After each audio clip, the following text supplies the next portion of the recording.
Começou então. Pessoal, boa noite a todos. Nós vamos... A Isa acabou de entrar aí, boa noite. O Edson, que eu não falei também. A Laenifer, já tinha visto ela aqui, Kaique entrando.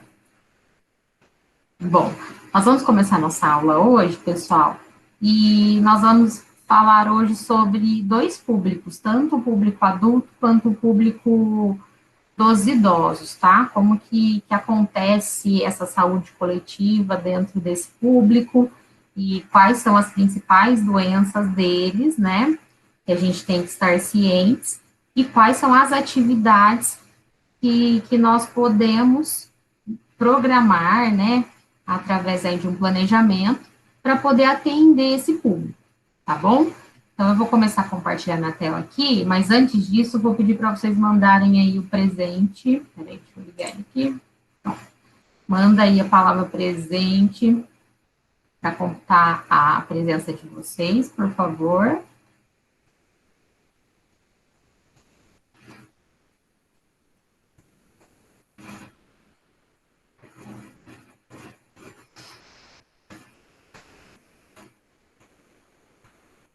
Aí, beleza. Pessoal, vou pedir para vocês me ajudarem, então. Minúsculo, Isa. Vou pedir para vocês me ajudarem, né? O pessoal que foi entrando aí, só lembrar pelo chat para a galera mandar o presente. Daqui a pouquinho eu fecho. Vou começar a compartilhar a tela aqui com vocês.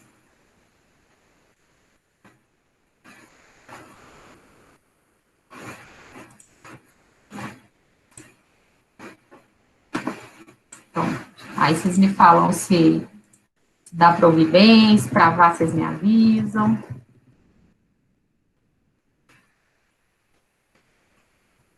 Depois alguém abre o microfone, por favor. Pessoal, vamos começar então, ó. Como eu disse para vocês, nós vamos falar sobre essas duas áreas de atenção, né? Nós já falamos das crianças, né? A saúde das crianças, já falamos sobre a saúde do adolescente, e agora nós vamos entrar na saúde do adulto e do idoso. Vocês vão perceber que eu vou focar bastante, eu vou falar um pouco do adulto, mas eu vou focar mais no idoso. Por quê? Porque o idoso, né, ele tem comorbidades. São comorbidades. Às vezes ele não, muitas das vezes, né, ele não tem a presença de apenas uma doença, ele tem de várias. E aí, o profissional de educação física que vai trabalhar com esse público, ele tem que estar atento a todas essas doenças, né, para verificar qual é o tipo de cronograma de atividades que ele pode trabalhar com esse público, tá? Para que esse público ele possa evoluir, né? Então a gente sabe que os programas de saúde coletiva, né, principalmente para o idoso, a gente tem uma ampla participação desse público, né? E eles participam dessas atividades. Dos objetivos da participação deles é essa socialização. Então, muitos deles não vão nem para praticar a atividade física como um fim, né, o objetivo principal, mas sim por estar em um grupo, por fazer parte de um grupo, né? Isso para eles é muito importante. Mas nós vamos falar então do adulto mais para frente, do idoso um pouquinho mais para o meio da aula. Inicialmente a gente vai começar com o público adulto. Vamos lá então. Bom, a OMS, né, ela define o adulto em duas partes. Então, primeiro, o adulto jovem, dentro dessa faixa etária de 25 a 44 anos, né, e o adulto, considerado um adulto, que já não é mais um adulto jovem, mas de 45 a 59 anos, tá? Então, a gente lembra que o adolescente, ele traz para nós aí, até os 24 anos, né, ele é considerado adolescente. Passou para 25, ele já é um adulto jovem. Então, a gente vai ver algumas características desse público. Não era até 19? 10 a 19, adolescente? Então, Isa, o que acontece, né?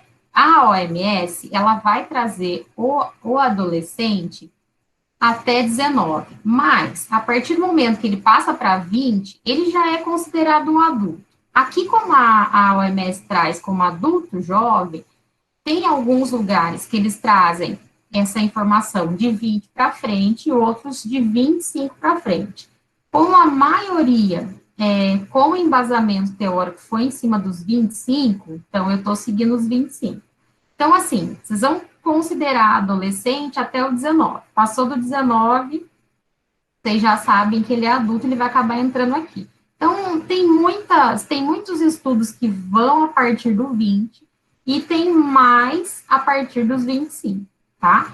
Então, aonde a gente vai ter que focar mais nessa faixa etária, que assim, é assertivo, vocês vão ver que existem alguns instrumentos de avaliação para vocês fazerem uma anamnese e tal, são mais os idosos, tá? Que ele tem também, vocês vão perceber a hora que eu falar, tem alguns que vão falar que é a partir dos 60 e tem alguns que vão falar que é a partir dos 65.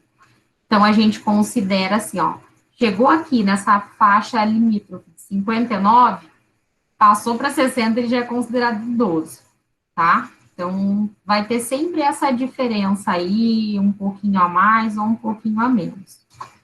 Vamos lá, então, pessoal. Bom, quando a gente fala do público adulto, né? Aí, num contexto geral, não focando só no adulto jovem ou no adulto que não é mais jovem, né? As principais condições desse público, né, entra aí a hipertensão arterial, a diabetes, a tuberculose, a hanseníase e a saúde do homem. Então, dentro da saúde do adulto, são essas questões que eles vão abordar, né, e deixando claro essa questão aqui, saúde do homem, né, por um determinado tempo foi criado, né, essa extensão aí da saúde nacional, da saúde pública, para que pudesse dar todo esse respaldo também para o homem. Porque a mãe, né, a mulher, ela tem um acompanhamento, né, a menina, ela saiu da adolescência, ela entrou na adolescência, ela já começa a ser tratada como uma mulher, na questão da sexualidade, né, entra aí a parte da menstruação, então ela vai tendo um acompanhamento mais global. E o homem, muitas das vezes, não, ele está na adolescência, ele ainda é tratado como um adolescente, não é algo tão específico para ele, né, então dentro dessa faixa etária, a gente acaba tendo essa ramificação específica para o homem, tá? Então, são uma das grandes conquistas da saúde, trazendo algo específico para o homem. Mas eu vou falar por quê, né? Já já vocês vão, já já a gente vai discutir um pouquinho sobre isso. Então, aqui traz para nós essa informação, a execução dessas ações, que constituem como uma das iniciativas do Ministério da Saúde, priorizam condições pautadas no perfil epidemiológico da população com o intuito de articular ações de caráter individual e coletivo. Então, é assim, por mais que a nossa unidade, ela fala sobre a saúde coletiva, né, mas é claro que cada indivíduo, ele é visto de uma forma individual, né, para que ele possa chegar até esse grupo coletivo. Então, a pessoa, ela chegou numa UBS, ela chegou num centro de saúde, e ela tá com algumas doenças crônicas, tá com hipertensão, tá com diabetes, e aí, na hora, eles vão fazer o acompanhamento dela, mas também vão encaminhar para uma prática de atividade física. Então, primeiro eles vão observar esse indivíduo como apenas um, para depois ele trazer para o grupo, né, e vir a somar. Então, vocês jamais, né, na maioria das vezes, a não ser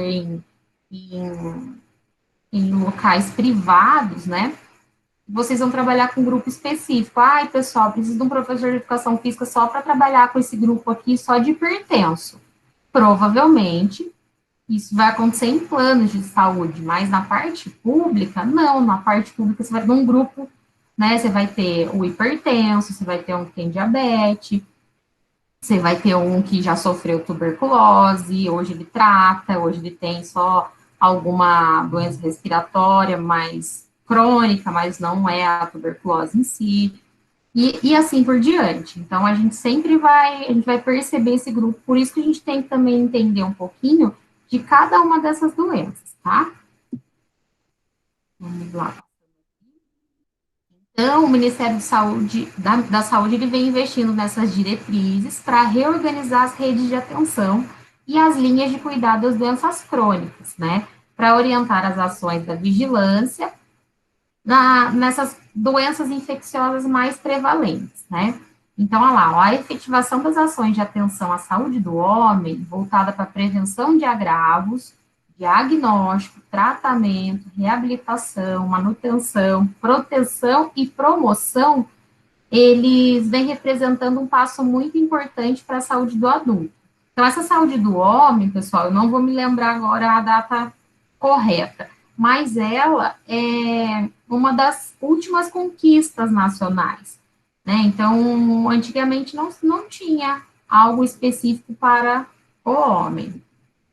Bom, vamos lá. Então, o que a gente vê aí nos dados epidemiológicos, que a maioria das doenças, né, da saúde, que acontece na saúde do adulto, ela vem sempre relacionada ou à tuberculose, à hanseníase, como os agravos transmitíveis mais frequentes dessa população, tá? Então, aqui a gente tem o jogador, como que ele chama mesmo? Se o nome é Thiago Silva, né? A gente tem o Thiago Silva, e ele é um exemplo, assim, super atual, né, de uma pessoa que teve a tuberculose, que tratou, né, ele passou por uma dificuldade muito grande quando ele foi jogar fora do Brasil, né, fora do país, e a sorte dele, né, que ele teve um técnico e acabou dando um suporte, porque provavelmente ele teria morrido, né? O país em que ele estava, enquanto ele teve essa tuberculose, assim, era uma situação muito ruim, né, na saúde, onde ele vivia, né? Até tem uma parte que ele conta que ele, quando ele estava doente, ele estava dentro de um quarto e, né, tendo febre e tudo mais, mas entre aspas, hospital que ele estava sendo tratado, era um quarto, não tinha banheiro, era um buraco igual das prisões, ele falou assim, que onde ele tomava banho era o mesmo local em que ele fazia suas necessidades básicas, e, e aí a sorte é que ele teve uma mudança de técnico, e aí ele acabou vindo para o Brasil e foi se tratar. Mas é muito difícil curar a tuberculose, né? E ele, graças a Deus, ele conseguiu. E aí a gente tem esses estudos que eles vêm trazer uma das principais doenças aí do público adulto, né? Pensando do adulto jovem aí para frente, a tuberculose e a hanseníase. E se a gente for ver, né, não são doenças que o pessoal fala, ou tenha tanta divulgação assim, né? Mas acaba tendo na televisão, que a gente acaba acompanhando, mas do restante é muito difícil, né? Então, aqui traz para nós, né? Então, esse fato, né, ele demonstra a necessidade de promover mais ações de prevenção, controle dessas doenças, né, que vai refletir a ampliação da capacidade de respostas dos serviços às doenças emergentes, a essas endemias. Então, esse estudo, né, assim, a gente tem alguns dados epidemiológicos e se a gente falar, eu quero saber agora, o que está acontecendo agora, né? Hoje em dia, a gente sabe que só fala do Covid-19, né? Então, são estudos que, assim, estão muito atualizados, né? Em questão de dados, né? Porque os estudos estão acontecendo a todo vapor aí. Mas a gente tem essa informação da tuberculose da hanseníase desde 2000, um dado de 2016. Então, daí para frente, né, a gente ainda não tem esses dados. Mas não são só essas duas doenças que que acometem o público adulto, né? Aqui falou que tem essa relação, então nós vamos ver mais algumas aqui. Esse PENAS, tem uma UHzinho aí no final, ele é uma política nacional de atenção à saúde do homem, né? Então, aqui, ó, que a Isa tinha perguntado, mas lá o adolescente, ele não ia até o 19, né? Então, já pensando aí no 20. A Isa, tá vendo ó, os dados, como que eles vêm mudando, ó? A saúde dos indivíduos do sexo masculino com idade entre 20 e 59 anos, né? Então, é esse público em que essa política vai atender os homens, tá? Então, abaixo de 19, ele é considerado adolescente, ele não vai entrar nessa saúde do homem. E é interessante a gente pensar, né? Tudo isso aí também vai do olhar do profissional que está fazendo esse acolhimento inicial, né? Não somos nós, professores de educação física, que vamos ver que tem um menino de 19 anos, por exemplo, né, que ele pode ser atendido na saúde do homem. Não somos nós que vamos fazer isso, né? Então, tem os profissionais responsáveis, então, muitas das vezes, a enfermeira, né, uma enfermeira-chefe, o médico, isso aí quem vai encaminhar, né? Inicialmente dentro da idade. Porém, para toda regra, há uma exceção, né? Às vezes, tem um indivíduo que ele necessita, ele está passando por algumas mudanças e tal, e eles vão encaminhar. Então, assim, a gente vai considerar que aquela pessoa faz parte da saúde do homem a partir dos 20 anos. E existe, né, o que eu pesquisei aqui, existe em alguns lugares do Brasil. Aqui em São João a gente não tem específico, e em São Paulo, né, mais nas capitais, existem polos dessa saúde do homem, né, onde só frequentam o público masculino. Então, existem sim programas de atividade física específica para os homens, tá? Aí o pessoal fala, então agora eu quero um só para as mulheres, né? É que, como eu estava falando, as mulheres elas já têm esse acompanhamento, né? Na adolescência, eles já começam a mudar esse olhar para adolescente, começa já a tratar de uma forma diferente. E a mulher, como eu vou falar mais para frente, ela se importa mais com a saúde. Não é que ela se importa mais com a saúde, é que ela dá mais atenção, né? O homem, já a gente vai ver questões culturais, ambientais, não é que ele é descuidado, mas ele fala, não, eu sou forte aqui, não preciso lá, tudo bem comigo, né? Mas a gente vai falar isso daqui a pouquinho. Deixa eu passar aqui para vocês. Então, aqui, ó, vários estudos comparativos entre homens e mulheres têm comprovado o fato de que os homens são mais vulneráveis às doenças, sobretudo às enfermidades graves e crônicas, e que morrem mais precocemente do que as mulheres. Então, esse é um dado epidemiológico em que os homens, a maioria das vezes, morrem mais precocemente do que as mulheres. Então, mas por que acontece isso, né? Então, o Ministério da Saúde, ele fala para a gente, né, que a grande parte da não adesão às medidas de saúde integral do homem decorre das variáveis culturais. Então, ele vem falar para nós que é uma questão cultural, né? Então, na visão do homem, a doença é considerada como um sinal de fragilidade. Então, por questões culturais mesmo, não, daí quem é frágil é a mulher. Eu não vou, não preciso do médico, sou forte, né? Olha lá, ó, julga assim, vulnerável. E os homens, isso aqui foi uma pesquisa feita, né? E muitos homens que responderam falavam que eles não iam até as unidades de saúde porque não coincidiam com o horário de trabalho deles. Então, que não dava, ele não tinha horário para aquilo. Ele precisa trabalhar, tal, então ele não ia. E aí a gente tem uma informação aqui, ó, para o Ministério da Saúde, deixa eu tirar isso. Opa. O Ministério da Saúde, todas as barreiras aqui apresentadas, bem como, deixa eu tirar isso aqui, melhor. Bem como outras não descritas que atrapalham a inserção do homem no serviço de atenção básica, devem ser investigadas e compreendidas na singularidade e particularidade de cada caso. O que isso significa? Que não é todo homem que pensa dessa forma, né? Tem muitos homens que se cuidam, tem muitos homens que vão em busca da sua saúde mesmo, né? Mas a grande maioria, né, em dados epidemiológicos, mostra sim essa essa fraqueza em relação ao cuidar da saúde. Vamos lá. A OMS, ela vai classificar para nós, como doenças crônicas, as patologias cardiovasculares, a diabetes, as doenças cerebrovasculares, as respiratórias e as neoplasias. Essa neoplasia, na verdade.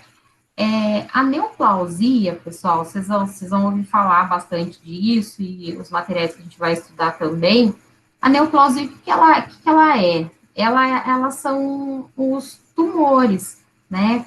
A probabilidade do câncer, aqueles tumores malignos. Então, como a OMS traz essas doenças crônicas, né, não transmissíveis, aqui a gente está trazendo na parte dos adultos também, tá? Então, dentro dessa faixa etária, a gente tem a maior percepção do acometimento pelos câncer, tumor. Então, é onde acontece, né? Dentro dessa faixa etária do público adulto para o idoso. E aí a gente tem alguns benefícios da atividade física para ir contra, né, essas doenças. Então, a gente tem aqui falando das cardiovasculares, onde os vasos sanguíneos se dilatam durante o exercício, melhora a absorção do oxigênio pelo sangue, e aí, através disso, vai reduzir essa tensão no sistema circulatório, fazendo essa pressão diminuir. Todas essas informações nós temos que ter em mente, porque elas também vão acabar sendo uma informação de motivação para os nossos alunos, né, os nossos pacientes. Eles, muitas vezes, eles sabem, praticar atividade física, eu sei que ela tem benefícios, mas dentro de cada acometimento, quais são os benefícios específicos, né, para a pessoa que ela é um cardiopata, quais são os benefícios desse exercício? Então, a gente falou agora dos cardiopatas, vamos falar da obesidade. A pessoa que ela está obesa, ela tem noção dos benefícios dessa atividade física para ela? Ou não? Não, ela tem mais ou menos. Então, a gente precisa deixar isso claro para a pessoa. Que na doença crônica, a obesidade, o exercício físico ele vai reduzir, controlar o peso dessa pessoa, né? Ele vai ter uma provável queima de gorduras, vai ter a melhora das atividades cardiorrespiratórias, vai auxiliar no controle de diabetes, porque provavelmente ou a pessoa que ela é considerada obesa, né? Dependendo aí do nível dessa obesidade, o grau dessa obesidade, provavelmente ela vai vir aí, né, com a comorbidade da diabetes, né? Então, a gente vai falar também da autoestima, da imagem corporal. Então, são informações que nós precisamos ter claras para poder passar isso para os nossos alunos. Então, e lembrar também sempre dessas questões psicológicas. O que a atividade física vai me ajudar, né, no meu aspecto psicológico? Então, ela vai ajudar no nível, né, no aumento do nível da endorfina, que é o hormônio do bem-estar. Também sentir-se melhor fisicamente, mentalmente, emocionalmente. Para quem tem problemas respiratórios, como que eu sei o que a atividade física faz para mim, para poder me ajudar? Então, lembrar, aumenta a resistência do pulmão, vai controlar melhor a respiração, melhora a capacidade, né, respiratória. Tem aí os doentes crônicos renais, né? Ela melhora o controle da pressão arterial, aumenta a flexibilidade, força e função muscular, prejudicadas devido à inatividade.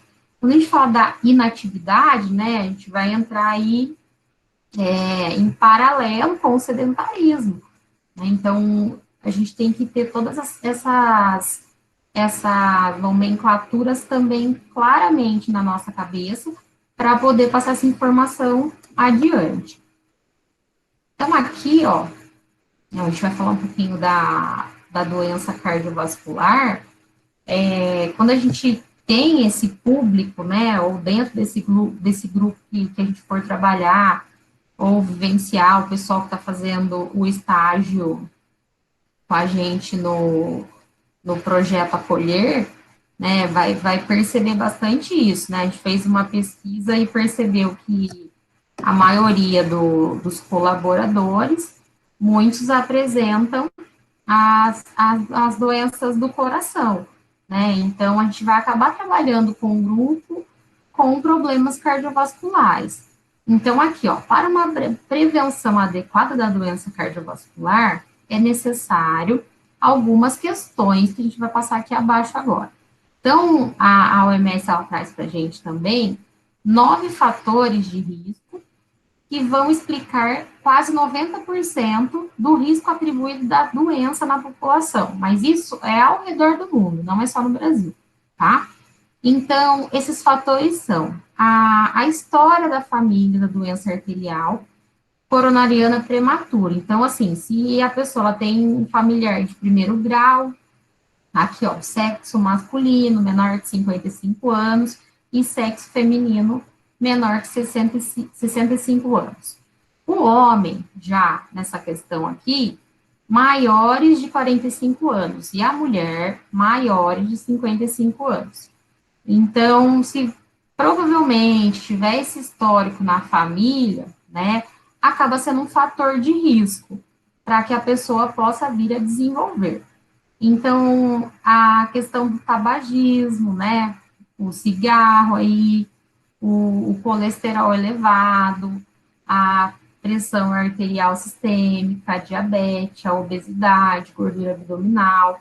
Então, na obesidade, né, acompanhar aí o IMC maior ou igual a 30 quilos, né, então já é um grau aí bem mais elevado, né, o sedentarismo, a dieta pobre em frutas e vegetais, o estresse psicossocial. Então, esses fatores, eles vêm para nós através dos dados epidemiológicos ao redor do mundo. Os fatores que vão, né, contribuir para a presença da doença cardiovascular no indivíduo. Vamos lá. Aqui nós temos algumas ações preventivas, né? Quando a gente fala de saúde coletiva, o profissional da educação física, ele vai muitas das vezes ter que pensar, né? Quais são as intervenções que eu vou poder realizar com esse grupo, né? E qual que vai ser a intensidade? Eu vou poder ter uma intensidade, né, mais alta ou mais moderada, ou ela vai ter que ser uma intensidade mais baixa? Então, aqui ele traz inicialmente para a gente, né, as intervenções de baixa intensidade. Então, aqui, ó, com aconselhamento quanto à realização da atividade física, dieta, abandono do tabagismo, manutenção de peso e cintura. Então, às vezes, ele é um grupo, né, que vocês terão ali, pessoas muito obesas, né, e com várias comorbidades. Então, vocês vão perceber que ele é cardíaco, ele tem problema respiratório, ele está obeso. Então, não dá para, de cara, você preparar um programa para esse grupo, né, com uma intensidade moderada ou alta. Não, então vai acabar sendo mais um aconselhamento, né, por isso que são necessárias essas informações, por que, que essa atividade é bacana para mim, por que, que eu consigo fazer realmente, isso não vai me fazer mal. Então, a gente tem que estar por dentro de tudo para poder passar essa informação. Então, essa intervenção de baixa intensidade, mas nessa parte, né, é mais um contato social, né, com as informações profissionais aí, do que o exercício propriamente dito, tá? Aqui, na intensidade moderada, ela vai iniciar com a intensificação de hábitos de vida saudável. E é claro, né, relembrando, o profissional de educação física, ele não está sozinho. Ele tem, juntamente, o nutricionista, o psicólogo, o médico, né, e entre outros aí, esses daí inicialmente, né, num NASF menor. Então, esses hábitos de vida saudáveis, por mais que a gente vai reforçar, não somos nós que vamos falar para ele, e aí, como é que tá a sua dieta? Né? Porque quem faz isso vai ser o responsável pela nutrição, né, desse indivíduo. Então, olha lá, avaliação de uso de medidas farmacológicas destinadas à cessação do tabagismo e assim por diante.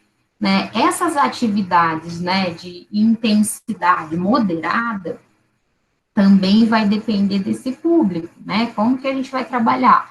Daqui a pouquinho a gente vai chegar numa parte onde vai falar das atividades mais indicadas, por exemplo, para os cardíacos. Quais são as atividades mais indicadas para as pessoas com problemas respiratórios?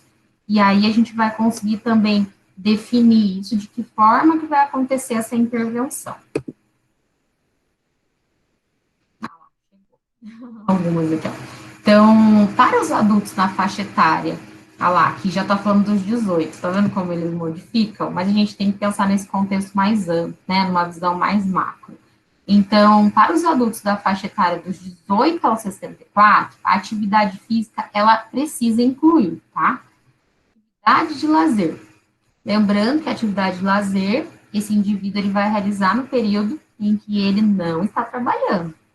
Então, como passeios, dança, jardinagem, natação, mas uma natação vista como um lazer, por exemplo.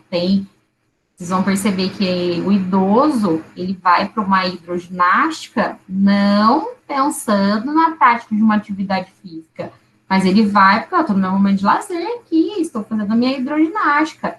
Alguns, claro, com a intenção da prática da atividade física, outros no lazer, para socializar, tá?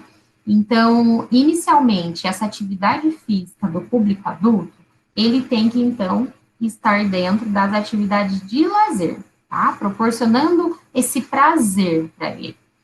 Depois, ele pode vir com essa atividade física como meio de locomoção, né? Então, eu vou realizar minha atividade física para eu me locomover. Então, às vezes, essa pessoa vai realizar essa locomoção indo para o trabalho, indo e vindo, né? O percurso do trabalho, ou não, né? Ele confunde um pouco, porque você pensa assim, mas a pessoa, ela vai, que nem aqui, ó, caminhar ou pedalar. E aí ela tira, tem até uma amiga, que ela caminha, ela fala, não, eu faço atividade física, eu caminho. Quando você caminha? No domingo. Então, assim, é uma atividade física, claro, né? Porém, ela acaba mais entrando numa atividade de lazer, porque essa minha amiga, por exemplo, ela, eu vou, adoro caminhar, fazer trilha, mas ela vai apenas no domingo. No restante do dia, da semana, ela não faz nenhum tipo de atividade física, né? Ela acaba entrando mais numa questão de lazer, né? Atividades ocupacionais em relação ao trabalho. Essas atividades físicas, elas também vão incluir as tarefas domésticas desse adulto. E aí ela vai entrar em jogos e esporte. Então, por exemplo, a pessoa, né, o rapaz de 24 anos, ele terminou de trabalhar, já cumpriu, né, o período de trabalho dele, ele já deixa a mochila no carro separada com os artigos esportivos do esporte que ele pratica, que é o tênis, por exemplo.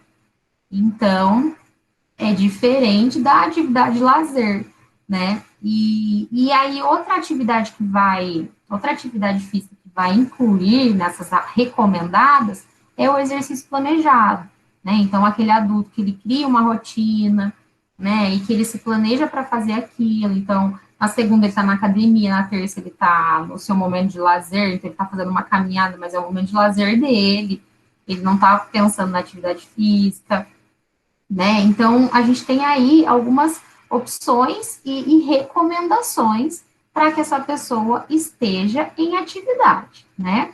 Então, aqui, ó, uma rotina ativa, ela é recomendada para aprimorar a saúde cardiorrespiratória, muscular e óssea.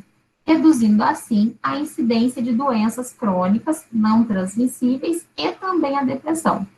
Então, a gente tem um dado da OMS que as pessoas dessa faixa etária devem fazer pelo menos 150 minutos semanais de atividades aeróbicas, de intensidade moderada, né? Ou 75 minutos de atividade de alta intensidade, também sendo possível combinar os dois tipos. Gente, isso é claro, né, que uma pessoa com hipertensão, nós não vamos trazer para ela, né, e propor para ela realizar uma atividade de alta intensidade, né, 75 minutos. Não, é melhor, né, eu ir separando esses minutos, né, durante essa semana, do que eu falar para ela, não, vai lá, manda ver aí 75 minutos e deixa o cara explodir. Não, não é esse formato, né, então eu posso sim separar, né, esses minutos aí para que ele possa fazer durante essa semana. E esse é o nosso papel na saúde coletiva, né? Por mais que esse indivíduo está dentro de um grupo, eu preciso ter o meu olhar individualizado para cada um, tá? Principalmente focado nessas doenças, porque o nosso papel é a promoção da saúde, né? E esse controle dessas doenças, principalmente as crônicas não transmissíveis. Continuando aqui nas atividades recomendadas, então, olha lá, ó, existem diversas maneiras de acumular o total de 150 minutos de uma atividade durante a semana. Contudo, para ter um efeito desejado nessa manutenção da saúde, a atividade aeróbica não deve ser dividida em períodos de menos de 10 minutos por duração. Então, se a pessoa, né, ela faz atividade aeróbica, ela sabe que ela tem lá, sei lá, 50 minutos de aula, ela vai lá fazer uma atividade aeróbica. E aí ela vai dividir isso, né? Ah, eu vou fazer um pouquinho hoje, um pouquinho amanhã, desde que ela faça, né, pelo menos aí os 10 minutos de duração, né, para que isso possa responder no sistema respiratório e cardiovascular da pessoa, tá bom? Então, aqui, ó, uma opção bastante eficaz é praticar 30 minutos de atividade física distribuído por 5 dias da semana. Então, assim, a gente vai ver vários estudos em que vão falar, né? Tem um estudo que fala assim, ah, mas a pessoa, se ela caminhar menos que 1 hora e não sei quantos minutos, não vai ter nenhum tipo de benefício para ela, né? E a gente sabe que não é nesse formato, né? Tudo vai depende de cada indivíduo. Como cada um é único, vai depender quais são as condições físicas dessa pessoa, quais são os acometimentos, né, em relação à doença dessa pessoa. Por isso, né, que a gente precisa ter esse olhar individualizado, para depois poder olhar para o grupo em si. Então, para obter benefícios adicionais, os adultos podem aumentar a quantidade de atividade aeróbica moderada, né, para 300 minutos semanais. No caso de atividades de alta intensidade, 150 minutos por semana já garantem resultado extras. Recomenda-se praticar atividades de fortalecimento muscular, envolvendo os principais grupos musculares em 2 ou mais dias da semana. Né? Aqui, isso vocês vão ver muito, né, dentro da parte da musculação, né, das academias. E é claro, pessoal, que essas atividades físicas recomendadas, ela está recomendando para um adulto, né, consideravelmente saudável, né, um adulto que ele, se ele tiver uma doença crônica, né, que ele faça esse acompanhamento, né, o que que acontece? Há um tempo atrás, a gente perdeu um menino, né, adolescente, eu não me lembro se ele tinha 15 ou 16 anos, ele era praticamente, assim, um atleta, sabe? Um atleta mesmo, ele fazia de tudo, todos os esportes ele fazia, ele comia de tudo, mas sempre muito bem regrado, né? E ele não sabia, ele tinha um problema cardíaco, né? Ele acabou falecendo por conta de um problema cardíaco, né? Então, ele teve um infarto agudo do miocárdio, e ele não sabia. Então, por isso que é necessário, né, essa atenção nossa, redobrada, a pessoa está começando a fazer uma atividade, a pessoa que vai procurar uma saúde coletiva, né, dentro do departamento de saúde, ela já vem acompanhando, ela já vem com esses exames. Mas isso vocês vão ver muito na academia, a pessoa que chega lá e fala, eu preciso emagrecer, quero fazer uma atividade física, ou eu quero ficar fortão, né? E aí a pessoa não tem esse acompanhamento, né? Por isso que tem vários testes aí, o Parquet, entre outros, em que a pessoa ela vai poder responder realmente se ela está apta ou não, além dos exames recomendados pelos médicos, né? E que a gente tem que estar bem atento para que a pessoa não saia por aí fazendo de tudo, achando que está 100%, né? E acaba colocando sua vida em risco. Vamos para o próximo. Nós vamos entrar na saúde do idoso agora, né? Ó, aqui ele traz para a gente a partir de 60 anos, né? Então, em cada lugar está de uma forma. Mas, ele, dentro da OMS, ele fala dos 65. Mas como nós vimos que o adulto, ele finaliza nos 59, então, a partir do momento que ele fez 60, ele já está sendo considerado idoso, tá? Bom, vamos passar aqui. Vamos falar então primeiro sobre esse processo do envelhecimento, né? De uma forma mais superficial, né? Porque vocês têm todas essas informações. Nessa imagem aqui do lado, a gente pode até verificar, né? Uma pessoa, esse esqueleto aqui inicialmente com 55 anos, né? 10 anos após, né? Ele diminuiu um pouquinho aqui de tamanho, ó. A gente tem uma linha aqui que vem trazer para nós essa medição.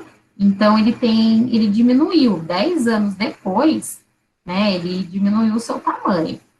Mais 10 anos, ele diminuiu, ele teve uma boa diminuição da sua estatura. Né? Então, muitas pessoas falam, conforme a pessoa vai ficando velha, ela vai diminuindo de tamanho.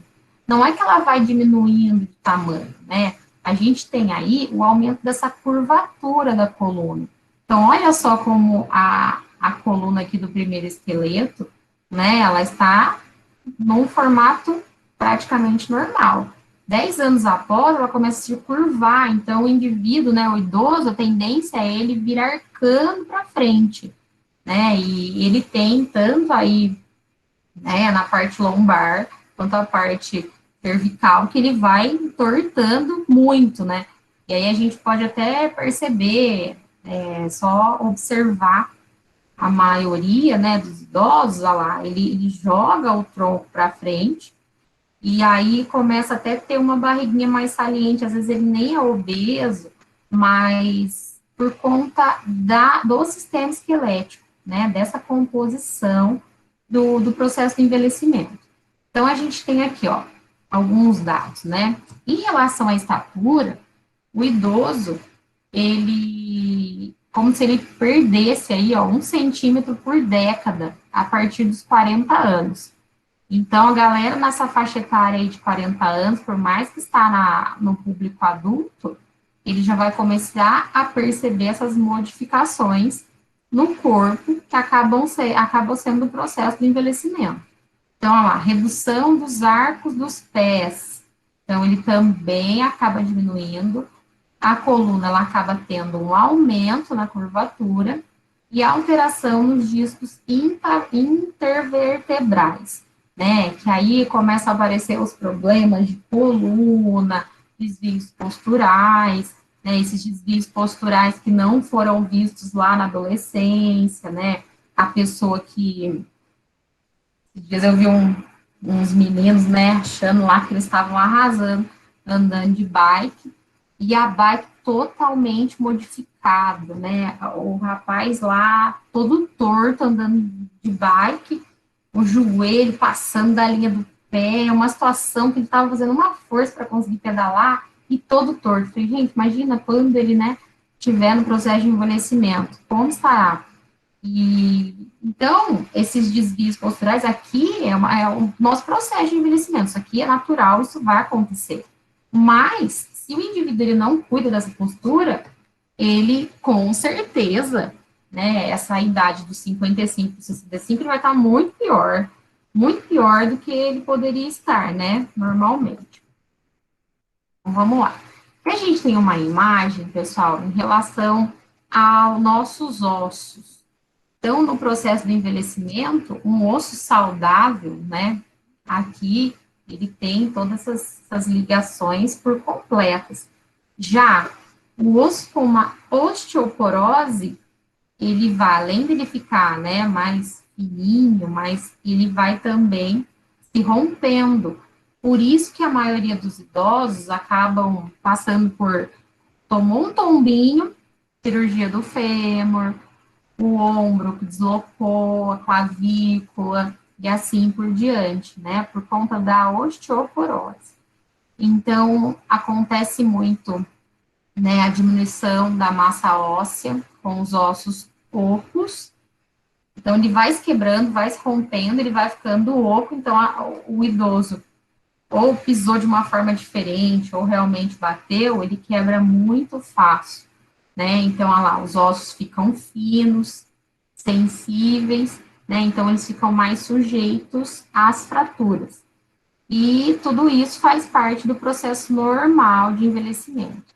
A gente tem um dado, né, que um terço das mulheres brancas acima dos 65 anos, elas são portadoras da osteoporose. Mulheres, mal como o bicho pega do nosso lado. Bom, continuando ainda nesse processo de envelhecimento, né, a pele ela vai modificar, né, começou a aparecer aquelas pintinhas na mão, a gente sabe que estamos passando por esse processo. Vocês não, né? Mas quem tem aí da minha idade para frente, não tenho ainda as manchas na mão, não. Mas a minha mãe sempre brinca, começou a pintar a mão, já está entrando aí, né? É um senso comum, mas as peles, né, elas vão ficando com certeza mais flácidas. Por isso que as mulheres acima de 30 anos, né, ao passar em nutricionista, sempre é recomendado fazer o uso do colágeno, né, para deixar a pele um pouquinho mais firme. O hialurônico, né? Oi? O hialurônico. Isso mesmo, né, deixar um pouquinho mais firme aí. Não vou me lembrar agora de um nome, um comentário aí, né, de caso mesmo. Minha mãe trabalha no hospital da Unimed, tem uma senhorinha de 99 anos internada. E ela até falou que dá para ver as veias dela até o osso, né? Dá para estudar a anatomia ali, né? Mas que a pele tá tão fina que ela rasga de fora a fora. Tem um nome, eu vou lembrar, semana que vem eu falo para vocês. Tem um nome isso, né? Essa acaba sendo também uma doença, porque ela vai se rachando. Então, se ela começar a rachar aqui em cima, ela vai rachar inteira. E aquilo se parte, você vê o músculo da pessoa, né? Já vai passando a epiderme para mais, porque já não tem. Então, nossa, dá muita. Ô, Cris, eu acho que é esclerodermia, não é? É isso mesmo, é isso mesmo. Nossa, dá até dó. Na questão da visão, né, então, muitos idosos passam pelo esse processo da catarata, e alguns, né, vêm até fazer a cirurgia, uns acabam tendo dificuldade, né, nessa recuperação, outros voltam a enxergar muito bem, mas uma grande maioria, né, acaba tendo um decaimento nessa parte visual, né? Então, ele não vai enxergar 100% como ele tinha quando ele tinha seus 20 anos, né? Então, acaba tendo essa redução da visão. O sistema urinário, né? Alguns com incontinência, não só outros acabam tendo esse acometimento nefrológico, fazendo tratamento dos rins, né? Perda de rim, então assim por diante. Insuficiência renal, né? Que já vai entrar para o caso da hemodiálise. Alguns com acometimento do sistema nervoso, já vindo com o Alzheimer, entre outras, né? Doenças aí. Na parte do sistema respiratório, A gente sabe que agora nós estamos aí com vários estudos, né, sobre o Covid-19, e eu estava lendo uma matéria esses dias falando, né, que a maioria que está sendo acometida são os idosos.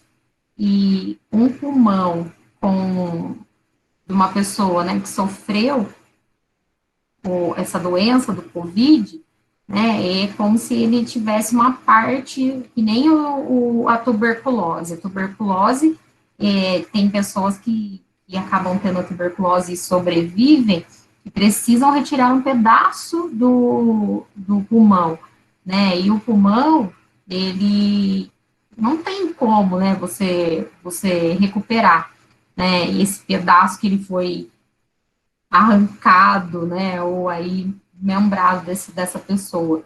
E com certeza, né, a pessoa vai ter um sofrimento muito grande. Né? Então, qualquer tipo de gripe, pneumonia, né, essa pessoa ela vai acabar ficando acamada e assim por diante. Né, acaba refletindo em todas as outras estruturas do indivíduo. Então, as doenças que prevalecem nessa faixa etária, né, no idoso, são as doenças do coração, principalmente o infarto, né? O que ele é o infarto? É quando o fluxo de sangue ele é reduzido ou cortado totalmente. Então, a pessoa está lá, o sangue está indo todo para os capilares, quando vê, ele para. É onde acontece o infarto, né? Então, olha lá, ó, quando uma artéria está contraída ou obstruída, a paragem do coração levando à morte súbita. Muitas vezes, quando acontece o infarto, né, ele dá para ser controlado, né, a pessoa vai passar por exames aí para desobstruir essa veia, tal. Na maioria das vezes dá para você conseguir fazer com que esse paciente, né, ele tenha uma melhora. Mas a gente sabe quantas pessoas, né, a gente tem vários dados trazendo para a gente em relação às pessoas a alta taxa, né, de mortalidade por infarto.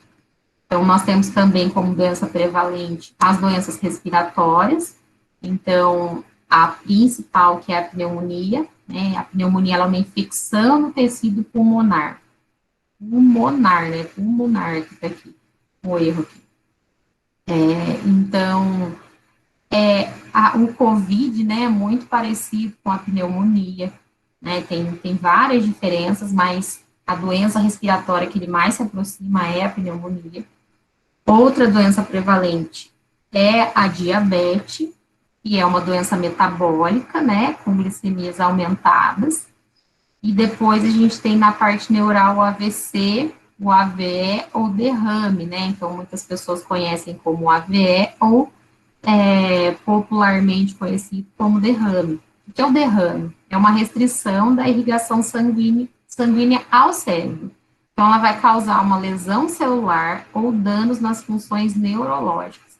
A gente estava estudando e vendo, né, que os exames de autoimagem aí, elas trazem para gente, às vezes a pessoa teve um AVC, né, foi até o hospital, e aí descobre que está no seu segundo AVC. Ah, mas eu nem senti, né? Aí os exames, eles mostram aqui, que nem tem uma manchinha, né, mostrando, então ele mancha aquela parte, né, da onde teve essa restrição de irrigação sanguínea, e nesse caso aqui, como a pessoa não percebeu, ela só ficou sabendo que ela teve através do exame. Então mostra a área, né, a área que foi, que teve esse problema, né, dessa restrição da irrigação. Então, a gente, a partir dos exames de imagem, vamos lá. Então, aqui, ó, nós temos algumas atividades físicas específicas, não específicas, né, mas também recomendadas para os idosos. Então, práticas de pouco impacto, por quê? Porque a flexibilidade, o equilíbrio, a força, eles estão mais restritos nessa faixa etária. Então, aí nós temos as caminhadas, as atividades na água, entrando a natação, a hidroginástica, o alongamento, dança e musculação. Tem algumas agora, na esportiva eu sei que tem, aulas de mobilidade, né? Tem várias idades fazendo, mas para o idoso, ela é fundamental, né?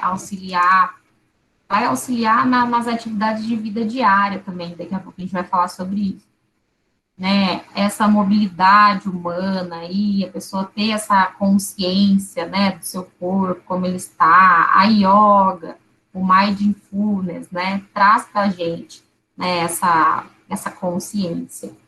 A importância dos exercícios que trabalham a coordenação motora e o equilíbrio e que melhoram a força dos membros inferiores para aumentar a independência do idoso e segurança nas atividades de vida diária. Então, o que é isso? Né? Por exemplo, eu tenho uma tia que ela não tem um pé, né? Ela tem todas essas comorbidades aí, e o que mais pegou é a questão da diabetes, né? Então cuidava da diabetes, um machucadinho na unha, quando veio, começou aquela amputação. E aí, o que acontece, né? A pessoa já não tem o pé, né? Que é o que sustenta toda a estrutura corporal. Então, ela já não está aí em total equilíbrio, né? Então, tá andando com o andador, ela consegue fazer isso, ela tem essa mobilidade. Porém, os membros inferiores, eles não estão fortalecidos, né? Então, vai acabar tendo esse problema com o equilíbrio. Então, aí é onde vão acontecer os tombos, vai cair, vai se machucar, probabilidade de quebrar, né? Os membros aí inferiores, bater a cabeça. Então, as quedas, né, nos idosos, a maioria aí das fraturas, né, elas vêm a cometer esse público, essa faixa etária. Então, aqui tem uma coisa importante, ó, manter-se ativo na terceira idade vai diminuir o risco da depressão, das doenças do coração, a osteoporose, a diabetes e alguns tipos de câncer. Se exercitar também é uma oportunidade de ampliar os vínculos sociais e fazer amizade. Atividade em grupo, para além da parte física, também as questões psicológicas e sociais. A gente sabe que a maioria deles estão na atividade física, né? O principal objetivo é estar em contato. Por quê? Vários estudos trazem para a gente a depressão na fase a fase dos idosos, né? Nessa faixa etária. Então, a partir do momento em que eles estão convivendo em grupo, isso também vai auxiliar nesse processo psicológico, né? Aumentando essa interação, essa socialização e afastando aí da depressão. Bom, o envelhecimento saudável, ele é um processo de desenvolvimento e manutenção da capacidade funcional. O que é essa capacidade funcional? É a partir do momento em que o indivíduo ele consegue ainda realizar suas funções. Então, ele ainda tem essa coordenação motora, ele ainda tem o equilíbrio, né? Não, ele tem essa coordenação motora fina, ele consegue escrever, como que tá, ele tá com aquela tremedeira na mão, né? Ele não tem o Parkinson, ele não tem o Parkinson, são coisas que vão vir a cometer esse indivíduo.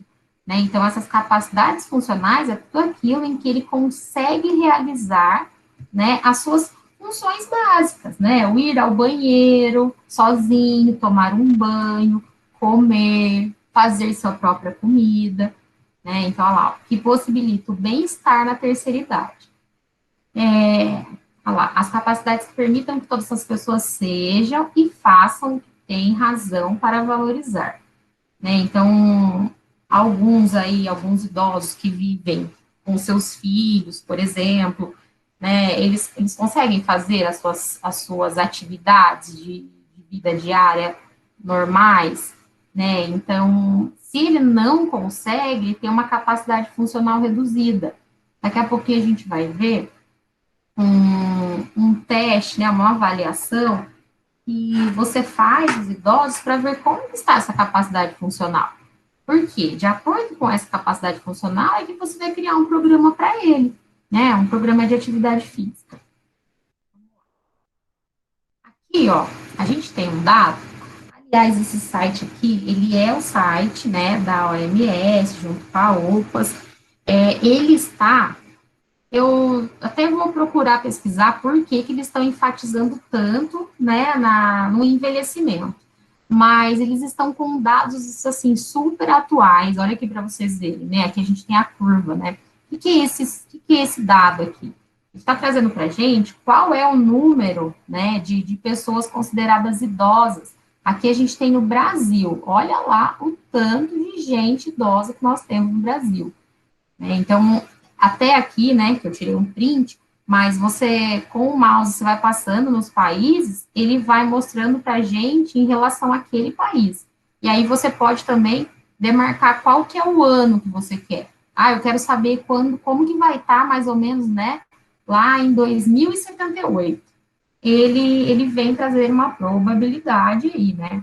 Então, aqui, ó, a gente tem uma curva, né, desde 1950 até, aqui nós estamos aí, ó, 2100, por aí. Mas nós estamos aqui, ó, 2020. Olha só quantos idosos nós temos, aqui está mostrando, né, 20K, e olha lá quantas coisas. Olha como a tendência, né, é aumentar o número de idosos. E provavelmente lá para 2070 começar a cair, né, essa população do público idoso. Mas, por enquanto, ele só vem aumentando. Para o pessoal que esteve comigo na unidade de recreação e lazer, né, a terceira idade, como a gente chama dentro da recreação, ela é um público, né, totalmente crescente. Ele é um público que cada vez mais quem se estrutura e tem empresa para trabalhar com o público idoso, né, no turismo, porque eles já estão aposentados, eles querem viajar, isso, aquilo, ele acabou de viajar, ele vai viajar de novo. Então, é um ramo muito crescente, né? Agora, aqui, também para nós, aqui na saúde pública, também é um público, né? Possivelmente vocês vão trabalhar com idosos, né? Dependendo do ramo em que vocês forem seguir, da área, mas provavelmente sim, porque ó, ele está em crescimento, super crescimento. Aqui a gente tem outros dados trazendo para a gente, ó, no Brasil, aqui ele está falando, ó, desde 2016, as doenças cardiovasculares são as que prevalecem, né, em relação aos idosos. Então, aqui, as causas de morte, a maioria dos idosos morrem por doenças cardiovasculares. A gente tem até um ranking falando das principais doenças, né, isso no Brasil, mas esse site, né, que eu vou contar para vocês, se vocês quiserem depois entrar lá para dar uma olhada, vocês podem pesquisar, eu quero saber no Canadá. Ah, pretendo morar no Canadá daqui 2 anos. Entra lá no Canadá, dá uma olhada. Não, eu quero ir para tal lugar. Pessoal, esse site é muito bacana, da OMS. Que ele, assim, ó, ele é bem funcional, ele é bem interativo. E também, como essa imagem é um print, então não dá para a gente fazer essa interação, mas ele é bem legal. Então, aqui ele vem trazendo para nós lá as neoplasias, que são os cânceres, tumores, né? O tumor, ele vem em segundo lugar nas principais causas de morte dos idosos, né? Depois vem a isquemia, parte cerebral, esse aqui é do coração, aí assim vai por diante. Tem muitas pesquisas legais para poder verificar aqui. Mas então, ó, desde 2016, a doença que mais acometeu os idosos, né, a mortalidade aí, foi as doenças cardiovasculares. Então, a OMS lança um portal com dados mundiais sobre saúde e bem-estar de pessoas idosas. Vendo esse estudo, eu encontrei um material e eu não disponibilizei para vocês ainda, porque eu ainda estou no processo da tradução dele. Não que eu estou traduzindo, né? Não tenho essa habilidade, não, mas Tem alguns aplicativos, né, que a gente tem na internet, que você coloca o material lá em PDF, mais que ele está em inglês, e ele converte para você. Ele converte, pode ser em Word, e também ele traduz. E é bem legal, porque ele é um estudo de 2020, se eu não me engano, até 2035, em relação da atividade física, né, mundial. Então, assim que eu encontrar um aplicativo que faça a tradução dele por completo, porque o que eu estou acostumada a usar, ele está falando que o arquivo é muito grande, e é mesmo. Né? Então, eu vou ter que, provavelmente, né, cortar ele em pedacinhos aí para depois poder juntar. Mas assim que eu fizer isso, eu vou compartilhar com vocês, porque é um estudo muito bacana, tá? Então, aqui também, para quem quiser mais para frente, a hora que a gente for entrar na parte do planejamento, no desenvolvimento dos projetos, esse site vai ajudar muito vocês nos indicadores em relação a dados epidemiológicos, tá? Então, eu deixei ele aqui para vocês também, na hora que for necessário pesquisar, saber onde ele está. Então, aqui, ó, muitas doenças crônicas na velhice compartilham fatores de risco comuns. Isso vai incluir o excesso do álcool e do fumo, dietas não saudáveis, alto índice de massa corporal e atividade física insuficiente.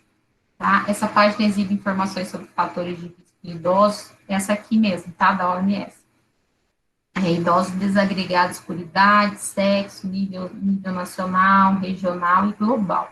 Então, dá para a gente pesquisar para saber quantos homens idosos morreram em tal ano e por qual fator, né? Então, a gente consegue fazer essa pesquisa.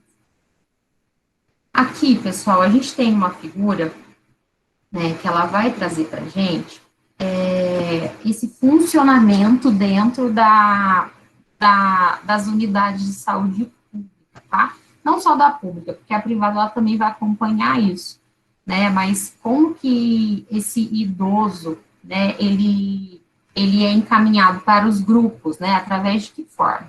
Então, a gente tem uma portaria, né, da Política Nacional de Saúde, que considera o conceito de saúde para o indivíduo idoso, ele vai se traduzir pela condição da autonomia, né, e a independência, e a independência pela presença ou ausência da doença orgânica. Então, se ele tem uma doença, né, como que ele, mesmo com a doença, qual que é a condição de autonomia dele? O que ele consegue fazer sozinho? E o que ele não consegue fazer sozinho? Né? Então, ó, por sua vez, a independência e a autonomia, elas estão intimamente relacionadas ao funcionamento harmonioso dos sistemas funcionais principais. Então, a gente tem lá, né, o sistema de saúde, mais focado na saúde desse idoso. Essa funcionalidade global, que é a capacidade do que ele faz sozinho, o que ele consegue fazer sozinho. Ah, não, ele consegue fazer algumas coisas sozinho. Então, a gente vem aqui na questão da autonomia. Então, olha lá. É a capacidade individual de decisão e comando sobre ações, estabelecendo e seguindo suas próprias regras. Então, ele vai fazer aquilo porque ele quer fazer aquilo e ele está acostumado a fazer aquilo. Beleza, então vamos lá. Então, o indivíduo está aqui, né? E aí ele precisa tomar banho. Ele tem autonomia para ele tomar banho? A hora que ele quer, ele consegue tomar banho? Ah, ele consegue, por quê? Porque está na casa dele, ele consegue se movimentar, a mobilidade dele é bacana, né? Ele sabe o que ele está fazendo, ele está consciente do que ele está fazendo. Então, tá bom. Ele tem cognição para isso, né? Ele consegue mentalmente compreender e resolver os problemas do cotidiano dele, então ele vai tomar banho, então ele consegue ligar o chuveiro sozinho, consegue tirar a roupa dele, não ele precisa de ajuda. Nós estamos falando de um público que é idoso. Então, a gente precisa verificar isso. Não, ele tá ok, ele consegue fazer tudo. Beleza, então deixa aí certinho. Questão do humor, né? O que é o humor? A motivação necessária para atividade ou participação social. Ele tá afim de fazer aquilo ou não? Ah, tô afim não, prefiro ficar aqui assistindo minha televisão. Então, dentro da autonomia, ele consegue fazer sozinho? Beleza. Ele realmente, se ele tiver problemas, ele vai conseguir resolver ou não? Ele vai. Então, tá tudo ok. Não, Cris, esse idoso, ele não consegue fazer sozinho, né? Então, ele ainda é uma pessoa dependente. Então, aqui, quando fala da independência, refere à capacidade de realizar algo com os próprios meios, né? A diferença da independência e da autonomia, né? Você, se ele também, além dele querer, eu quero aquilo, mas eu posso, tá dentro das minhas regras, né? Eu tô fazendo as minhas regras, ou não, tô na casa, é um idoso, tá na casa do filho, eu quero tomar banho, não, mas agora eu não posso, porque meu filho falou que só posso tomar banho tal hora, então eu não posso, então ele entra na dependência, né? E aqui na independência, a gente pode vir para a mobilidade, que é essa capacidade de deslocamento do indivíduo e manipulação do meio. Como que ele vai? Ele precisa ir apoiando nas paredes ou ele anda sozinho, tranquilo? Não, ele precisa ir apoiando, porque tem uma dificuldade, né, nessa mobilidade. Se ele tem dificuldade na mobilidade, qual que é essa dificuldade? Então, aqui, ó, marcha, postura, transferência de você conseguir esse equilíbrio, né, de apoiar de uma perna para outra, e um passo, né? Não, ele tem aqui, ó, alcance, preensão e pinça, né? Então ele consegue pegar algo, ele consegue segurar o copo de água sem cair, né? Essa a parte da coordenação, né, dele tá auxiliando mesmo ou tá mais ou menos? Essa esse desenvolvimento de pinça, né, esse movimento de pinça, né, para a criança, ele é muito importante na escrita dessa criança, né. O idoso também, porque como que ele vai comer? Ele consegue comer sozinho? É praticamente o mesmo movimento. Não, ele precisa de ajuda, então ele não consegue se alimentar. Capacidade aeróbica. Como que está essa capacidade aeróbica dele? Continência esfincteriana. O que é a continência esfincteriana? Ele consegue segurar o cocô, por exemplo? Ele tem essa autonomia, né? Aí aqui, ó, comunicação. Capacidade de estabelecer um relacionamento produtivo com o meio. Ele fala bem? O que ele fala, outra pessoa entende? Ou não? Ele tem que ficar explicando. Isso vai gerar estresse nele. Então, aqui, ó, essa comunicação está ligada intimamente à visão. Então, se ele tem uma catarata que não quis ver e preferiu ficar daquele jeito mesmo, isso tá como? Né? Audição, ele ouve bem, ele fala, e assim por diante. Então, assim, essa figura é um dos modos também, inicialmente, de verificar como está esse idoso. Né? Como que você vai trabalhar com ele? Você sabe essas informações? Você tem essas informações? Não, Cris, eu vou fazer estágio numa rede privada, eu não tenho essas informações. Como que eu vou trabalhar? Vai em busca inicialmente das informações, né? Porque é um modo assertivo de você conseguir desempenhar o teu trabalho. Se não, é um tiro no escuro. Como que você vai trabalhar com um público que você não sabe como é esse público? Na maioria das vezes, pode ser que realmente você não saiba, você tem que descobrir. E se você vai descobrir, de que forma que você vai fazer para descobrir? Você vai conseguir conversar com todos? Tem essa condição? Não, não tem. Tem só 30 minutos para fazer uma atividade com eles. Então, você vai precisar da sua criatividade para verificar por que isso é necessário para o desenvolvimento do seu trabalho. Vamos lá. Aqui, ó, na figura 2, nós temos as atividades de vida diária desse idoso, né?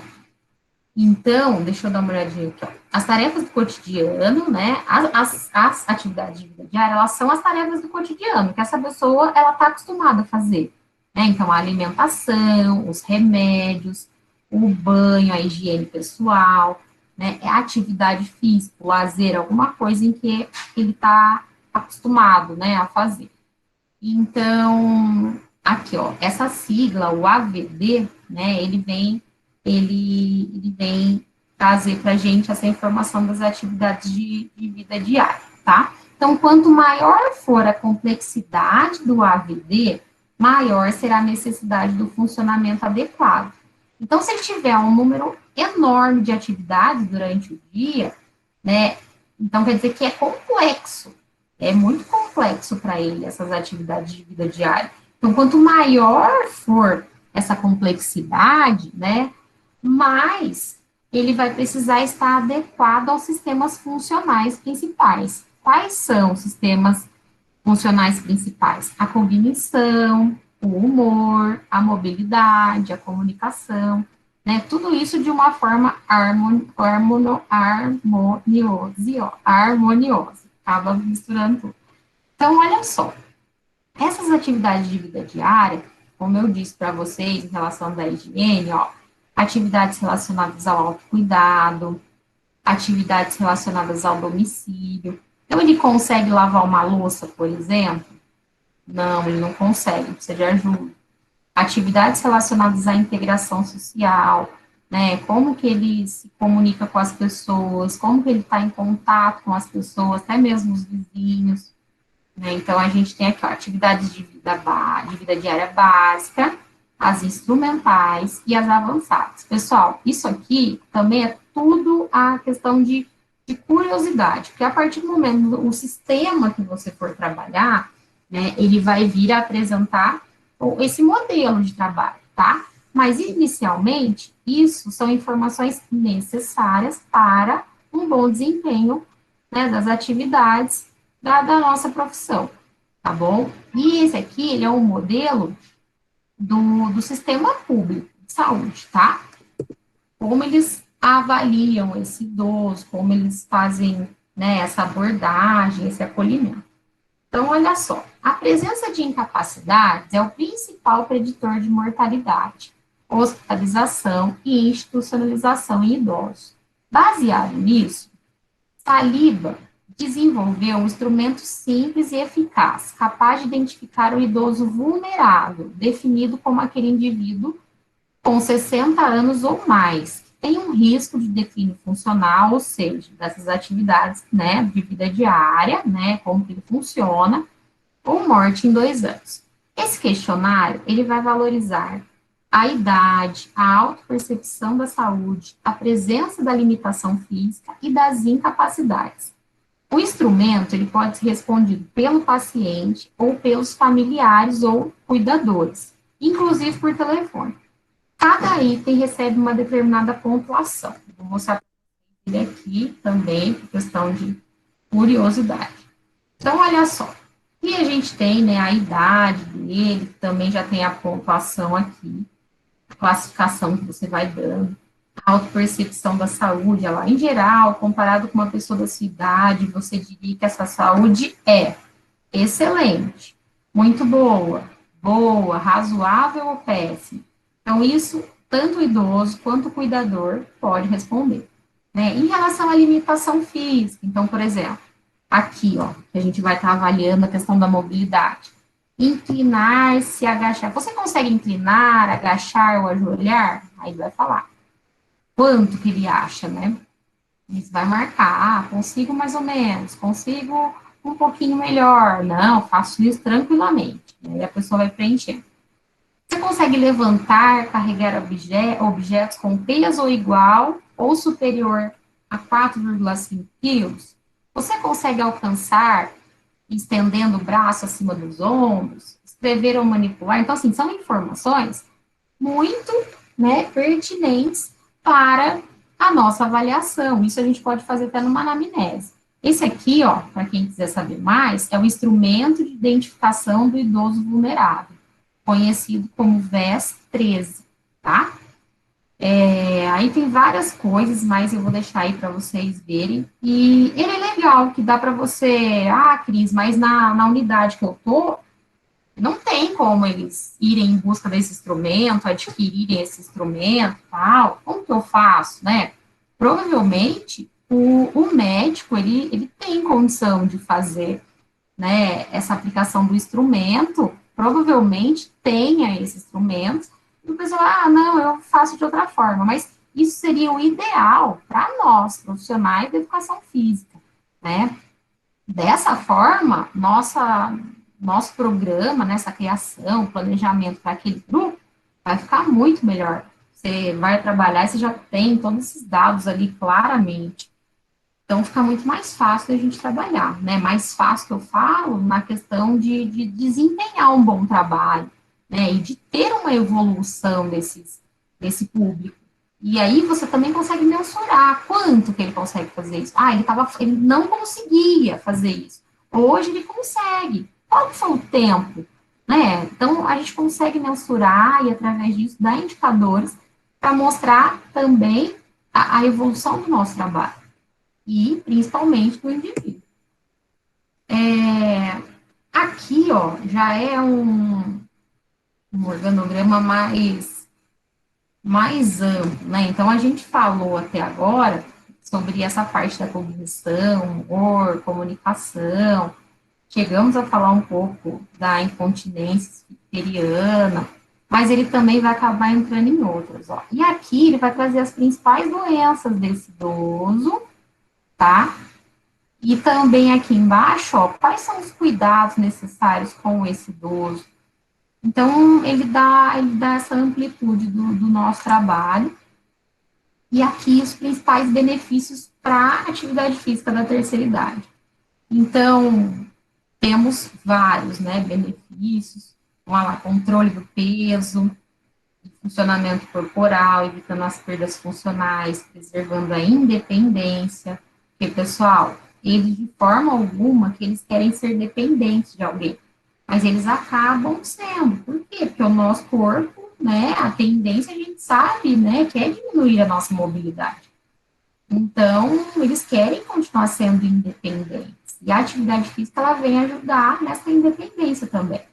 Redução de risco de morte por doenças cardiovasculares, melhora no controle da pressão arterial, melhora na postura e no equilíbrio. Isso aqui é fundamental, né, para a gente evitar as quedas. Preservação dos ossos e articulações, melhora da enfermidade venosa periférica, os quadros de dor em geral, melhora da resposta imunológica, ampliação do contato social, correlação favorável com redução de tabagismo, abuso de álcool e drogas, diminuição da ansiedade e do estresse, melhora na qualidade do sono. Então, assim, são amplos os benefícios, a gente sabe, né? Não só para o idoso, quanto para o adulto, como nós falamos aqui. Deixa eu retornar para cá. Para aqui. Gente, não vi os comentários, me desculpa, deixa eu ver aqui. Papagaio, falta dos idosos se exercitarem em uma vida negativa, isso aí é relacionado à solidão. A falta dos idosos de se exercitarem ou terem uma...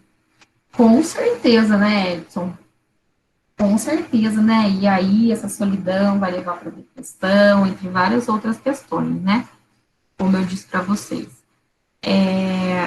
Pessoal, então assim, ó, dei uma visão mais ampla para vocês, no que vocês precisam mesmo ter de conhecimento, né? Na semana que vem, a gente vai entrar na promoção, saúde e prevenção de doença.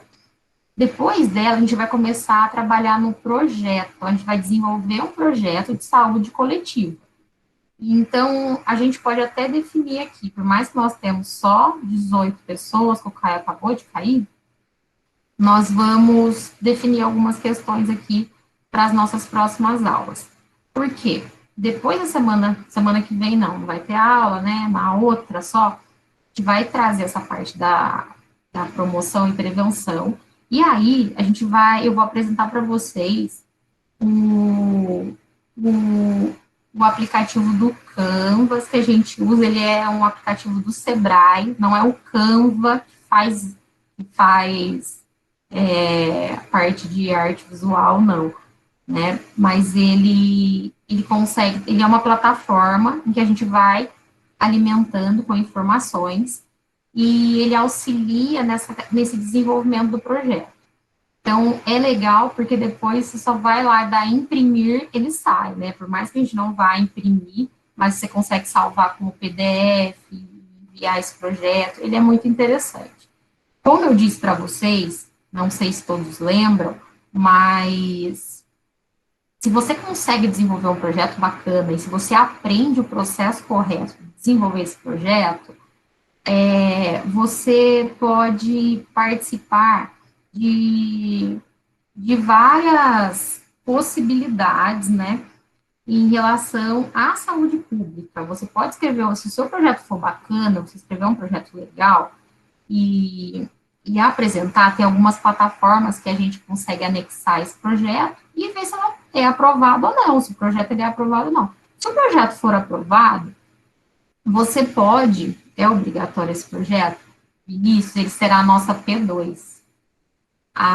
Vai gerar tudo em torno desse projeto. Vocês vão perceber que vai ser bem diferente da nossa P1 aí, mas com certeza, pessoal, ele não vai ser, sabe, desgastante para vocês, não. Porque se você aprender essa construção do projeto correto, né, ele vai ajudar no PI, ele vai ajudar em várias outras questões para vocês, e como eu estou falando, possibilidades, né, de rentabilidade. Você fez um projeto legal, você conseguiu anexar ele numa plataforma aí nacional, ou mesmo para a sua cidade, né, uma plataforma municipal, seu projeto é aprovado, o governo te repassa uma verba para você executar esse projeto, né? E às vezes você vai precisar de outros profissionais que venham para te ajudar, né? Porque a hora que a gente fala de saúde coletiva, são vários profissionais inclusos, mas você pode, às vezes, sozinho, ir até uma UBS e desenvolver esse projeto lá, mas sendo pago, tá? Esse projeto vai ser individual ou em grupo. Gente, de verdade, vocês vão me ajudar a definir aqui. Eu prefiro em grupo, por quê? Sempre vai ter um colega do grupo que ele tem mais facilidade com informática. Sempre vai ter algum do grupo que tem mais facilidade em contato social. Bem mais fácil fazer. A gente faz uma votação aqui, vê o que vocês preferem, tá? E a gente pode também fazer, Cris, eu prefiro fazer sozinho, eu prefiro fazer em grupo. Vocês sabem que para mim não tem problema em relação a isso, tá? O que eu quero é que vocês aprendam, porque eu sei que ele vai ser necessário. Na minha formação, eu não tive desenvolvimento de projetos, vocês têm o PI, ele contribui sempre todo semestre, a galera reclama, mas ele é muito bom, pessoal, para vocês. E quantos PIs, né, acabam virando artigo? E isso aí é uma questão que eu quero falar com vocês mais para frente. Mas vocês, enquanto acadêmicos, é o momento de usufruir de todo esse universo que vocês têm dentro de uma universidade, né? E em busca quero sim que o meu PI vire um artigo, como que eu faço, o que professor que eu tenho que falar, eu quero começar uma iniciação científica, o que, que eu tenho que fazer e tal. Ir em busca, pessoal, porque quem pretende fazer um mestrado, um doutorado e assim por diante, essas obrigações acadêmicas, né, como a gente fala, obrigações acadêmicas, porque não é todo mundo que quer fazer, mas quem faz acaba tendo um reconhecimento muito grande a hora que você vai tentar fazer um mestrado, né, a hora que você vai aí submeter um trabalho. Então, ele é muito importante. E a hora que você consegue construir esse projeto e verifica que ele não é difícil, tudo fica mais fácil. Por quê? Ainda mais a gente da educação física. A gente sabe que a nossa área não é uma área tão fácil assim.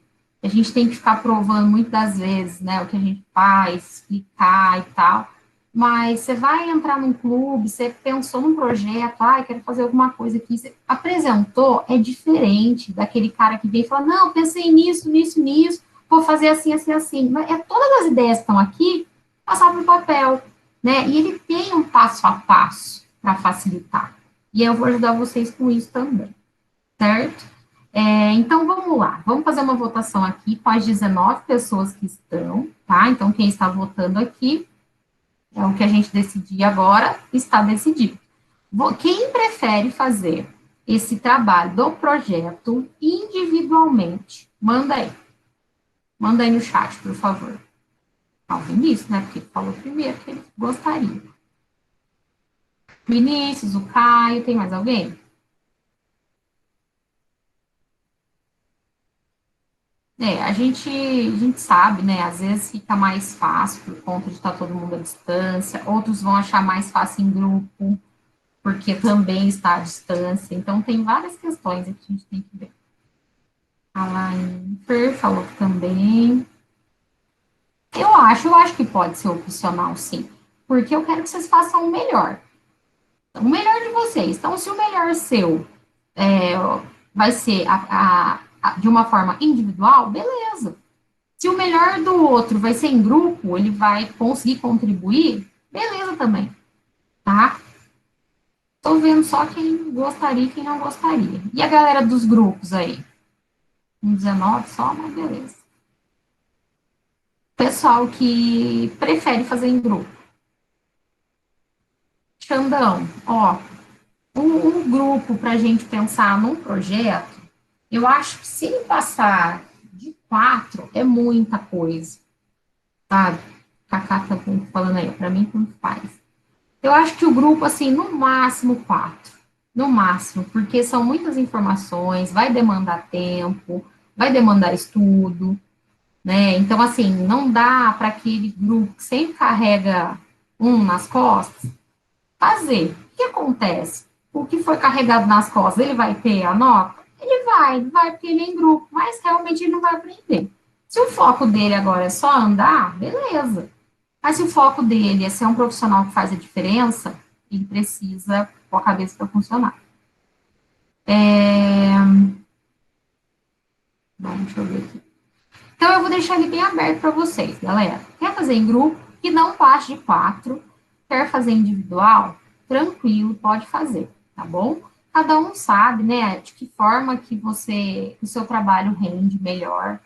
Então, tranquilo. Vai ficar como opcional, sim, tá? Cada um vai fazer dessa forma. Então, só para relembrar vocês, na semana que vem, praticamente a nossa última aula em relação mais à teoria, tá, da saúde coletiva.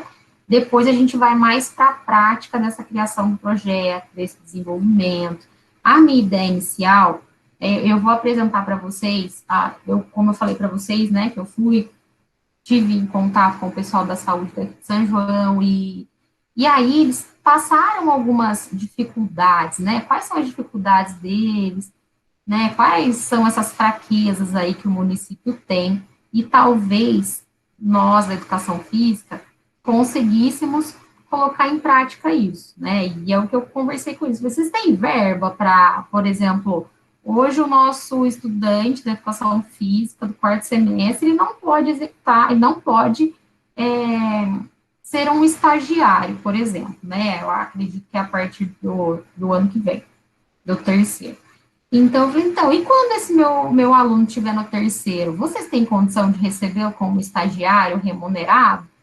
Eles têm condição, né? Então, eu acho que é legal a gente apresentar esses projetos, verificar. Às vezes, a gente vai ter alguns projetos também que talvez a FEOB possa colocar em prática, e a gente ter vocês no Palmeiras executando esses projetos, mas de uma forma que seja interessante para vocês também. Então, por isso que a gente vai juntos pensar, né, em soluções para essa saúde coletiva e principalmente nessa experiência da formação de vocês, tá? Na experiência dessa vida acadêmica de vocês. O certo é já começarmos por conta própria. Então, é verdade, eu já falei, eu sou a favor do primeiro, entrou na faculdade, você já está lá vendo, mas eu não posso estagiar, beleza, vai lá na academia, você quer trabalhar com academia? Ó, eu fico aqui nem que for para eu arrumar os pesos para você, entendeu? Mas isso, galera, vai partir da pessoa, é individual, tem gente que não pensa assim, isso é uma opinião minha, tá? Não fica tranquilo, não concordar, fica tranquilo, mas é uma opinião minha. Quer realmente trabalhar com educação física, você precisa explorar, vai explorar. Às vezes você entrou com foco, quer trabalhar com academia, que eu gosto, beleza, você gosta, mas você já descobriu no que você é bom dentro da educação física? Porque a gente é bom em alguma coisa, a gente é bom. A gente precisa descobrir. Então, se a gente tem 4 ou 5 anos para descobrir, vamos embora, vai descobrir, porque se você deixar para quando você formar, falar agora eu vou trabalhar, você não vai ter condição em relação à experiência e o pessoal não te conhece. Então, fica mais difícil, tá? Então, vocês sabem, eu tenho a minha equipe de recreação, quem tiver a fim de tentar praticar, tá na área, ou isso, aquilo, minha empresa está aberta.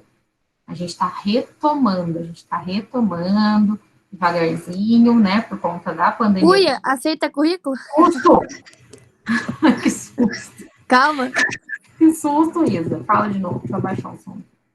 Tá aceitando currículo, é? Ó, na verdade, aceitando currículo não, mas para os meus alunos que têm força de vontade, que querem iniciar, eu abro as portas sim. A gente tem o Kaká, que tá com a gente aqui, a gente tem o Lucas, e porque, gente, eu quero mais que vocês aprendam, ainda mais agora, nessa época, que muitas coisas a gente não conseguiu pôr em prática por conta da pandemia, né? Mas, então, eu estou falando mais uma vez, as portas da minha empresa estão abertas para quem quiser. Quero ir lá, Cris, ó, tem um final de semana livre, o meu sábado está mais tranquilo, tem alguma coisa? Posso ir lá ver como é que é? Posso assistir? Tenho vergonha, o que eu falo? Gente, é questão de chamar, bater um papo e a gente vê, tá? O que eu quero é que vocês caminhem, tá? Dê aí os primeiros passos e vamos seguindo. Bom, pessoal, não vou estender muito hoje, deixa eu ver, Cris, vou tomar uma vitamina lá. Já tá falando tchau para mim, né? Tudo bem, eu já tô indo embora. Olha só, o que eu quero falar para vocês. Eu gostaria muito, não é um trabalho, tá? Não vai contar como nota, é uma questão de vitamina, é uma questão de iniciativa, tá? Faz algumas pesquisas aí, pensa em algum grupo de uma doença crônica não transmissível, por exemplo, sei lá, hipertensão, obesidade, diabetes, sei lá, pensa numa. Pensa também no público. Ah, eu vou pensar no adolescente. Ah, mas o adolescente não tem um grau tão grande assim de hipertensão. Ah, vou pensar na obesidade então. Então, pensei na doença crônica, pensei no público, é o tipo de atividade, se eu fosse montar um programa para ele de 3 dias na semana, o que eu montaria? Tá? Pensa, começa a fazer esse movimento, pessoal, mais profissional. Eu, como profissional de educação física, se eu tivesse esse indivíduo no meu grupo, como que eu trabalharia? O que eu ia pensar em desenvolver para ele? Tá? Então, pensa primeiro na doença crônica, pensa no público, verifica se essa doença está realmente de acordo com esse público ou não. Depois que eu pensei nisso, pensa também qual é o tipo de atividade ideal para essa faixa etária e para esse público, tá? Faz isso. Se você pensar nisso, começar do zero na aula, o Vinícius está falando esse negócio que ele toma aí, né? Então, pensou nisso, montou bonitinho, me manda, tá? É obrigado fazer? Não, não é obrigado. Isso, quem quiser fazer e me mandar, e se tiver ok, eu vou dar um ponto, tá? Não é necessário para quem não quer. Mas, começar de zero semana que vem, não, ah, não, beleza. Semana que vem a gente tem feriado, né? Vai ser só na outra mesmo. Esse trabalho que eu estou falando é uma pesquisa que você pode fazer e você também pôr em prática se está ok ou não esse conteúdo para você. Tá bom? Vocês entenderam? Alguém tem alguma dúvida do que eu falei? Eu não vou colocar no Classroom, porque ele não é uma atividade obrigatória, nada de projeto ainda. Não, Cacá, não é nada do projeto, mas ele vai ajudar vocês na hora de montar as atividades do projeto, tá? Então, quem conseguir montar ele aí, quiser me mandar, eu vou dar uma olhada, vou ajudar no que eu preciso. Se pesquisar o melhor se encaixa para cada grupo, pode. Manda por e-mail, acho que é melhor. Porque aí eu já consigo verificar, ele fica também salvo, né? O WhatsApp, às vezes a gente acaba perdendo uma conversa ou outra. Galera, manda um presente aí para mim, por favor.